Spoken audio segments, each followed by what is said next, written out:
Blades fans, subscribe to Blades Ramble. Up the Blades.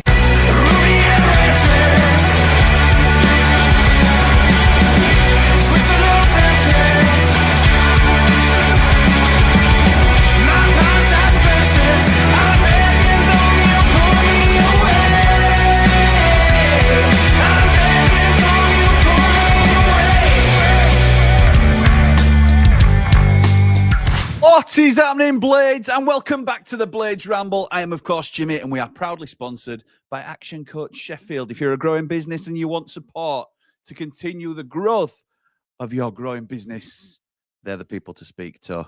We're also sponsored by V&B Auto Centres at Handsworth. We're offering fantastic deals for ramblers on their MOT, 50% off an already ridiculously cheap price of £30 for your MOT. Get it for 15 quid when you mention that you're a rambler. So we are here to discuss. I love this sort of speculation and excitement around who could come in and all this sort of thing. This is the plan for Jan.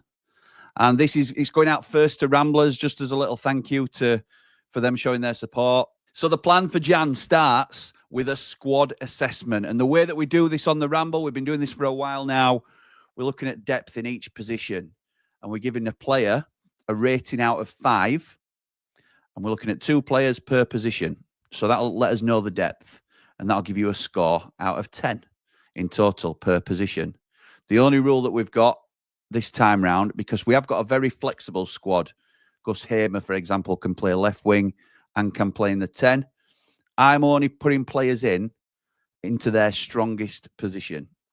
So I'm not repeating players. I'm not putting Gus Hamer as backup in the 10 because he's a starter on the left wing. I'm putting Gus Hamer in the position that I think he's the strongest. And then if there's a gap in certain positions, then we'll work it out from there. It will make sense as we go on. Trust me, it's a straightforward process. But just to let you know how the grades are going to work, these are the Ramble rules. If you get a 1 out of 5, you're poor. If you get a 2 out of 5, you're unproven or average. A 3 is solid to good. A 4 is very good. And a 5 is excellent. So you are excellent in your job, in your position. And this is just my opinion. Again, get your comments in. You let me know what you agree or disagree with. We're going for 2 players for each position. So the first position is obviously goalkeeper. We undoubtedly, in my mind, have the best goalkeeper in the league in Mike Cooper. What a signing this man has been. Absolutely incredible player for us. 9 clean sheets consecutively at home. Not conceded a goal at Bramall Lane. Saved a penalty. Saved another great attempt the other day against Plymouth. Absolutely brilliant goalkeeper. He gets a 5. He gets a 5, and it's not even close. I think he's excellent. The depth underneath him, look, if we were allocating 3 positions, we've also got Luke Faxon coming through the youth ranks, who would have to get a 2 at the moment on our Ramble rankings just because he's unproven. We've not seen him play for the first team. But Adam Davies is coming in and getting a 2 as well because I think he's average. Now, I'm not going to argue if anybody thinks he's solid to good, but I would not be confident with Adam Davies starting should Mike Cooper go down injured. So that for me says that he's average in terms of he's a good backup keeper in some ways, but I wouldn't want him as my number 1. And that's no offense to Adam Davies. That's just me giving an honest reflection on how I feel that the team is ranked this season. So overall, when you've got a 5 and a 2, that's 7 out of 10 for that position. So squad depth in terms of goalkeeper is 7 out of 10. It's easy, isn't it? It's easy. That's how we're doing it. Moving to right back. There's been some discussion in our chat recently about Gilchrist being off the boil a little bit in recent games. What I'm trying to do is look at the season as a whole so far, because you can't, I don't think, in when you're assessing decisions like this, make decisions on recent form in terms of the last 2 or 3 games. I think Gilchrist's been a real good signing for us. I really like Alfie Gilchrist. For me, in my team, as a right back, he gets a 4.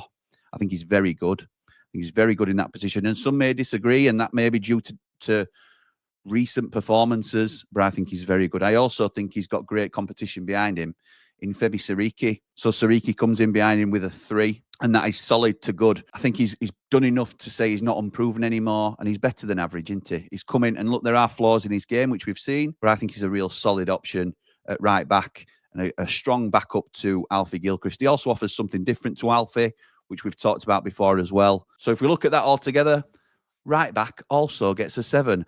The other caveat to think about is we're only filling this with 2 spots, but Jamie Shackleton can also play right back. I would say he's unproven in that position personally, but he's always a rotation option to go there, which it shows the flexibility of our squad. And for me, we will not be looking to strengthen at right back this January. I'd be very surprised. We've been linked with James Bree recently, according to Alan Nixon. I don't believe those rumours, to be honest, or I'd be very surprised if we went in for a right back. Moving into centre defence. Now, this is interesting because obviously Suter and Anel are our starting pair. I'm giving both of them a 5. I think they've both been excellent this season. Harry Suter had a little bit of a dip after the latest international break. Both have had a couple of daft sendings off, which you might want to knock them down to very good, and that's completely your prerogative. But I think overall, when they've been in the team, we've looked absolutely solid. They both get a 5 for me. So right centre-back and left centre-back, 5 and 5. Jack Robinson, I'm never 100% convinced by Robbo, as you know. He plays with passion. His crunching tackles really get the crowd up. And I'm not saying he's not a valuable player to us, because he is. He's obviously currently wearing the captain's armband. But he gets a 3 for me as a solid to good centre-half in this division, in this team. And after that, we're a little bit light. The one that has been making appearances on the bench is young Jamal Baptiste, but he clearly gets a 2 because we've not even seen him play yet. So you could have that as a 5 and a 2 for right centre-back. That's a 7. And you could have that as a 5 and a 3 for left centre-back, which is an 8. Or you could move Anel to his more natural position of right centre-half and have him and Harry as 5s. So that's a 10 out of 10 in terms of excellent right centre-back. But then you've only got a 5 with Robinson and Baptiste. So overall, is centre-back a position we are looking to fill? Would that be something that we need to look at? Maybe. Moving over to left back. Now, this is the position I think we've got the most choice in. I think it's become the new right back / right wing back that we were so used to for so many years, with the brilliant George Baldock and Jayden Bogle fighting it out for that right wing back spot. We've now got that luxury at left back with Harrison Burrows leading the line. I've given Harrison Burrows a 4. I wouldn't be against anybody giving him a 5. I think he's been very good. I think he started quite slowly, took a bit of time to get used to how we play, but he's got better and better and better. And I think this kid's going to be a real signing for us. Whether he can step up to Premier League level, hopefully we get to find out next season. But I think he's been a brilliant signing. Right behind him is Reece Norrington-Davies. For me, you could also put Sam McCallum in that spot, and I wouldn't argue, because I think Sam McCallum's gone under the radar a little bit as to how good he's been. So both Reece and Sam, whichever one you want, and obviously we're only using one as backup, they both get a 3 for me in terms of a solid and a good backup. So that means left back is a 7. But also you have to realise that if McCallum gets injured, we've still got that squad depth. Reece gets injured, we've still got that squad depth at left back. I think left back is more than covered. We don't need a left back in January. Now then, the controversial one, moving into the middle. And Ollie Arblaster's injury has really affected us here, because we've still got Vinny Souza currently out injured, but will obviously hopefully be back for the crunch games around the Christmas period. Vinny Souza gets a 5. It's just unbelievable the turnaround that this man's had. Vinny Souza gets a 5. Our most important central midfielder at the moment. And then we've had some very good squad rotation and backups to him. I think Sidney Peck's done a remarkable job in terms of filling in. He's played a lot more minutes than we'd have expected him to. I think he's looked tired just recently, but again, going on form across the season, I think he's done a good job. I would put him in the good to solid category at the moment, Sidney Peck. I think he has moments of being very good. I think sometimes he's inconsistent, but I think he's been good. He gets a 3, Sidney Peck, in this team. Tom Davies, I've been very impressed with. We need to keep him fit, which has been a challenge for him throughout his career, but he's looking very good at the moment. I'm not sure about him and Peck as a pairing, because I think they lack the physical attributes in the game to really impact a game. I think we saw that at Plymouth. They didn't quite gel, and that may just come in time, but I think you need a bit of a physical presence in there. So Tom Davies also gets a 3, even though it's such a small assessment window, if you like. I think it just goes to show how well he's played in that short period of time. So fair play to Tom Davies, and I'd be quite happy with him starting more games, maybe alongside Vinny Souza going forward if Peck needs a little bit of a rest. The other man in midfield, so to complete our 4 midfielders, is Jamie Shackleton.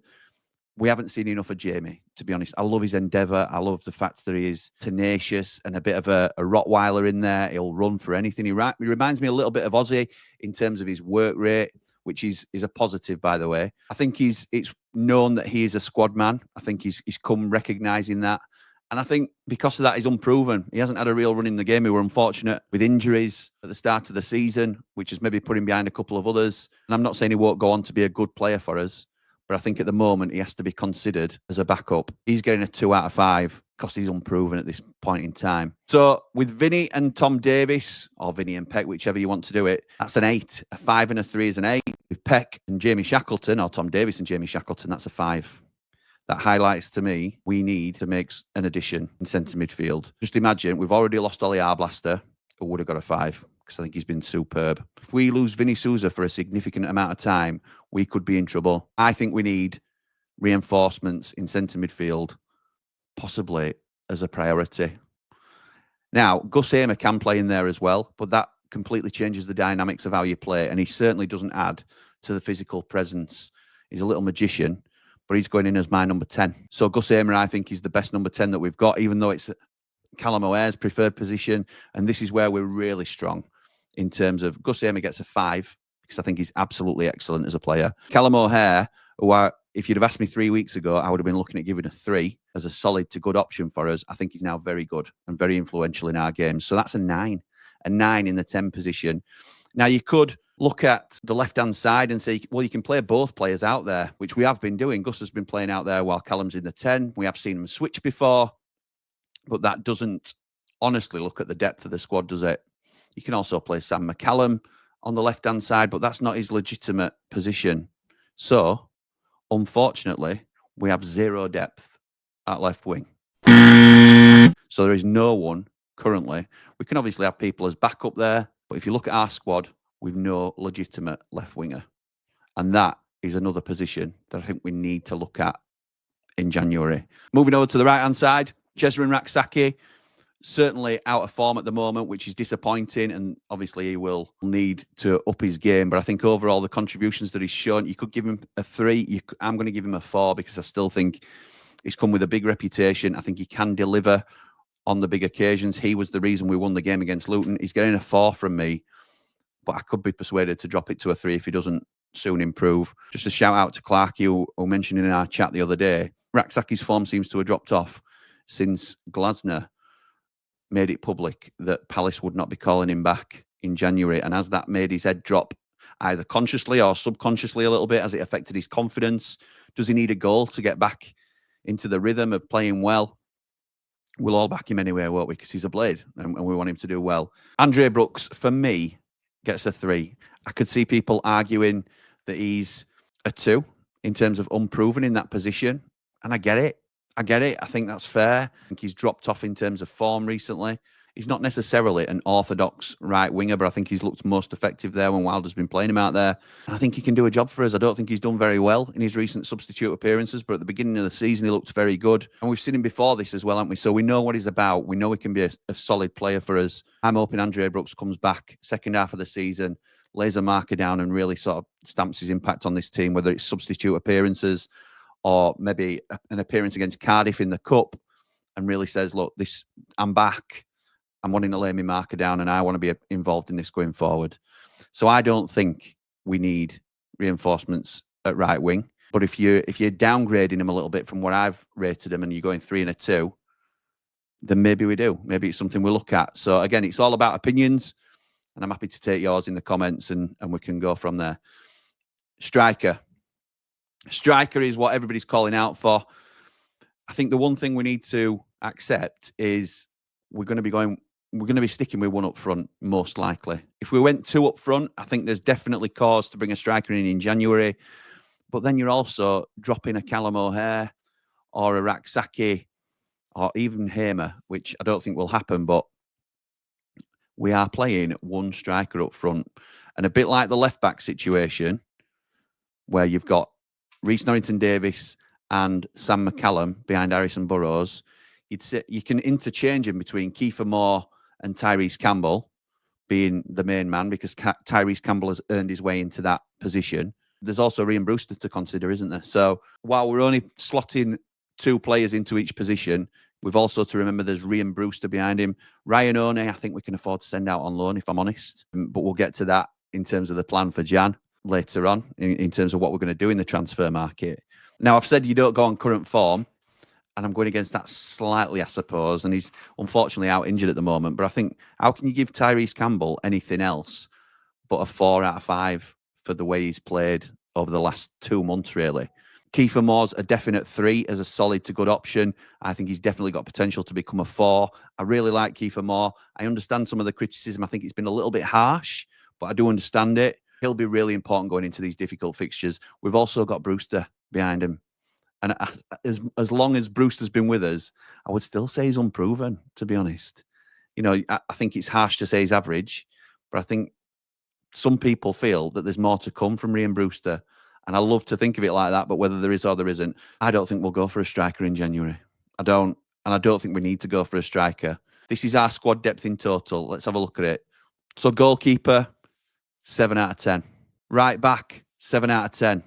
Centre back, 7 out of 10 and 8 out of 10, but you could also go 10 out of 10 and 5 out of 10. So it's whether you think we need more depth at centre back, and some will think we do. At left back, we've got 7 out of 10, but also with the knowledge that Reece or McCallum can also come in and back that position up. We won't be strengthening there. And I think that's a fair reflection overall on the defence. Very, very good. Very solid at this level. We've got to get lucky with daft red cards, obviously, not picking any of those up, and injury. But that defence, that back 5, is more than good enough for what we need this season. Centre midfield, I think we're a little bit short. We've got an 8 because Vinny's involved. So there's an 8, but a 5 as well. And I think we need at least a 4 to come in to up the quality level, really. Shackleton will still have his part to play, but I think to make sure we've got enough depth. The concern I've got is if Vinny Souza goes out injured, now that we've lost Ollie Arblaster. So I think centre midfield is crying out for some support. We're great in the 10. This is with players playing in their best position. With 9 out of 10. Gus Hamer and Callum O'Hare, absolutely brilliant. And they will both start likely going forward like they have been doing. But with us only putting one player in one position each, it leaves us on the left with no orthodox wingers. So we desperately need somebody out on the left. Jezrin Raksaki and Andre Brooks, I've given them a combined 7. You could argue them down to a 5 with a 3 and a 2. I get that. I would understand it. But you let me know what you think about that as well. Tyrese Campbell and Kiefer Moore combined are a 7. We've also got Ryan Brewster there, even if you give him a 2. But obviously, we're only counting the 2 towards the score. And I think that is depth. That is depth at striker. We'd all want a 20-goal-a-season striker. If Ty Campbell could stay fit, he may well be that man. I think the positions highlighted here are quite clear. And I think that's left wing, orthodox left winger. And I think it's centre midfielder. So the table is set. We know what we're looking for. I'm going to now continue the plan for Jan.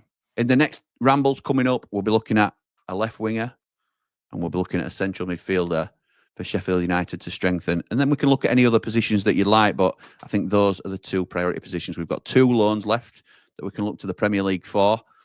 And I think those are the ideal positions that if we could strengthen there, get a couple of 4s in or even a 5.